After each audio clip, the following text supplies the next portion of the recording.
Bismillahirrahmanirrahim. Assalamualaikum warahmatullahi wabarakatuh. Bertemu kembali dengan saya dalam mata pelajaran prakarya dan kewirausahaan. Alhamdulillah, hari ini kita masih diberikan kesehatan, diberikan kekuatan sehingga kita bisa beraktivitas seperti hari-hari biasanya. Anak-anakku sekalian, pada kesempatan kali ini Bapak ingin mengajak Anda sedikit berkontemplasi atau kita merenung tentang rencana kita ke depan ya. Nah, bagi Anda yang udah lulus sekolah maupun lulus kuliah, biasanya mereka dihadapkan pada beberapa pilihan ya. Pilihan di mana mereka harus memilih salah satu diantaranya atau mungkin memilih kombinasi-kombinasi dari pilihan-pilihan tersebut. Nah, pilihan itu diantaranya adalah melanjutkan kuliah, melamar kerja, menikah, menganggur mungkin kalau memang itu sebuah pilihan, atau berwirausaha. Nah, untuk melanjutkan kuliah, melamar kerja, dan menikah ini biasanya banyak syarat dan persaingannya cukup tinggi. Nah, berbeda dengan menganggur atau dan berwirausaha. Nah, untuk pilihan-pilihan tersebut ya, kalau Anda yang beruntung ya, Anda akan mampu atau boleh merencanakan untuk melanjutkan pendidikan ke jenjang yang lebih tinggi. Nah, ada beberapa syarat yang harus dimiliki oleh mereka yang berhasrat untuk melanjutkan kuliah ya. Pertama, mereka harus memiliki minat ya, minat yang jelas, minat yang kuat ya. Kemudian target yang jelas. Selain itu mereka sebaiknya didukung atau memiliki dukungan dari pihak keluarga, terutama dukungan finansial. Walaupun kita tahu sekarang itu banyak kemudahan-kemudahan yang diberikan oleh pemerintah dalam hal pembiayaan pendidikan. Nah, pilihan yang keduanya adalah melamar kerja. Nah, melamar kerja ini menjadi sebuah alternatif yang populer, saya pikir paling banyak lulusan SLA, SMA, SMK, atau bahkan perguruan tinggi yang memilih opsi ini untuk melamar kerja. Nah, untuk mendapatkan pekerjaan, ya, Anda akan dihadapkan pada beberapa permasalahan atau beberapa syarat. Pertama, Anda akan dihadapkan pada satu bentuk persaingan untuk memperoleh kesempatan kerja. Persaingan diakibatkan oleh jumlah kesempatan kerja tidak seimbang dengan jumlah angkatan kerja, atau dengan kata lain, jumlah lowongan kerja tidak seimbang dengan orang yang melamarnya, sehingga mengakibatkan persaingan. Yang kedua, untuk melamar pekerjaan, Anda harus dibekali oleh skill tertentu atau oleh keterampilan tertentu. Nah, kemudian yang ketiga, dipungkiri atau tidak ya, kita membutuhkan koneksi, walaupun hanya sekedar untuk mendapatkan informasi. Kemudian, pilihan yang selanjutnya adalah menikah. Menikah bukanlah pilihan yang jelek ya. Kalau melihat dari sisi agama, menikah adalah hal yang sederhana ya, tidak membutuhkan atau tidak mensyaratkan banyak hal ya. Tetapi kalau kita melihat dari sisi sosial budaya, tentu untuk menikah ini dibutuhkan banyak syarat, terutama bagi seorang laki-laki ya.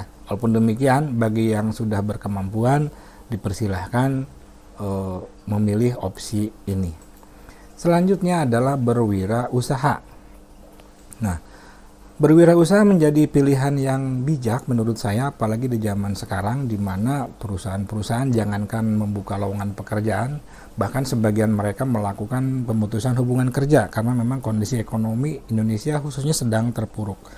Oleh karena itu, berwirausaha menjadi satu pilihan yang menurut saya cukup baik ya. Apalagi berwirausaha itu syaratnya tidak banyak dan persaingannya relatif sedikit. Selanjutnya, pilihan Menganggur sebetulnya ini bukan pilihan ya, tapi mau tidak mau ini harus saya masukkan ke opsi ini. Ya, menganggur syaratnya sedikit, bahkan tidak ada syarat ya. Sama tidak ada persaingan juga dalam pengangguran. Walaupun demikian saya sama sekali tidak merekomendasikan Anda untuk memilih opsi ini. Jikalau Anda memang terpaksa harus menganggur, itu karena memang Anda sudah melakukan usaha-usaha yang signifikan sehingga Anda terpaksa harus menganggur. Nah, kemudian walaupun itu bukan pilihan, tapi pada kenyataannya jumlah pengangguran di Indonesia semakin hari semakin bertambah. Saya berharap ini bukan karena pilihan, bukan karena hobi, atau bukan karena memang mereka suka. Saya berharap jumlah pengangguran ini bertambah karena memang kondisi yang tidak memungkinkan bagi mereka untuk mendapatkan pekerjaan. Pada tahun 2021 saja, pada bulan Februari tercatat jumlah pengangguran di Indonesia mencapai angka 8,75 juta atau meningkat 26,26% dari tahun sebelumnya. Dimungkinkan ini diakibatkan oleh kondisi pandemi yang melanda negara kita sehingga perekonomian di Indonesia sedikit terganggu. Nah, di antara pilihan-pilihan tadi saya katakan bahwa menganggur dan berwirausaha merupakan dua alternatif yang tidak banyak syarat. Walaupun demikian, saya tidak mengharapkan Anda memilih opsi menganggur. Nah, berwirausaha dan penganggur sebetulnya banyak persamaan. Nah, paling tidak ada 7 persamaan di sini yang akan saya kupas. Pertama, pengangguran dan wirausaha, mereka itu profesi yang tidak menuntut banyak syarat. Tidak ada syarat tinggi badan, tidak ada syarat kecantikan, tidak ada syarat penampilan, tidak ada syarat nilai, dan seterusnya. Ya, apalagi untuk seorang pengangguran. Yang kedua, sama-sama dihadapkan pada ketidakpastian, ya. Baik itu pengusaha maupun wirausaha, itu dihadapkan pada satu kondisi yang tidak pasti, ya. Seorang wirausaha, dia tidak pasti sukses. Tidak ada yang menjamin usahanya akan berhasil, apalagi bagi seorang pengangguran. Nah, yang ketiga, keduanya bisa menghabiskan waktu yang banyak. Seorang pengusaha bisa menghabiskan waktu 24 jam sehari untuk membangun usahanya, dari mulai merencanakan sampai mengevaluasi usahanya. Begitu juga dengan seorang pengangguran, walaupun 24 jam waktu untuk pengangguran mungkin saja tidak produktif. Yang keempat, mereka tidak harus memiliki modal yang besar, ya. Jadi kalau ada anggapan bahwa pengusaha membutuhkan modal yang besar, itu adalah anggapan yang keliru. Banyak sekali contohnya mereka yang berusaha dan berhasil justru dengan keterbatasan modal. Walaupun demikian, tidak dipungkiri bahwa ketersediaan modal yang cukup menjadi sebuah keuntungan. Kemudian, persamaannya, pada awalnya mereka, baik pengusaha maupun pengangguran, mereka harus kuat menahan rasa malu. Mereka akan dihadapkan pada hinaan, bulian, atau anggapan kurang atau anggapan negatif dari masyarakat. Apalagi bagi seorang pengangguran. Bagi seorang pengusaha pun demikian, selama dia belum bisa menunjukkan keberhasilannya. Yang kelima, kedua-duanya banyak menghayal. Ya, seorang pengusaha, dia akan menghayal tentang bagaimana usahanya bisa berkembang, bagaimana dia sukses, dan bagaimana dia bisa menikmati hasil usahanya. Begitu juga dengan pengangguran. Walaupun bagi seorang pengusaha tentu hayalannya akan dicoba diwujudkan dengan langkah-langkah yang real. Yang keenam, keduanya merdeka dalam penampilan. Nah, ini menjadi daya tarik tersendiri bagi kalangan muda untuk memasuki dunia wirausaha. Karena pada faktanya, seorang wirausaha tidak disyaratkan berpenampilan tertentu. Misalkan mereka harus berseragam atau berambut cepak. Seorang wirausaha dan pengangguran sama-sama memiliki kebebasan dalam mengurus penampilan mereka. Dan yang ketujuh, mereka merdeka atas waktu. Bagi seorang pengusaha, dia bebas mau buka usahanya jam berapa, mau tutupnya jam berapa, mau liburnya kapan, sama halnya dengan seorang pengangguran. Dia mau bangun jam berapa, mau tidur jam berapa, itu menjadi hak yang hak mereka. Cuman masalahnya nanti ada di hasil akhir.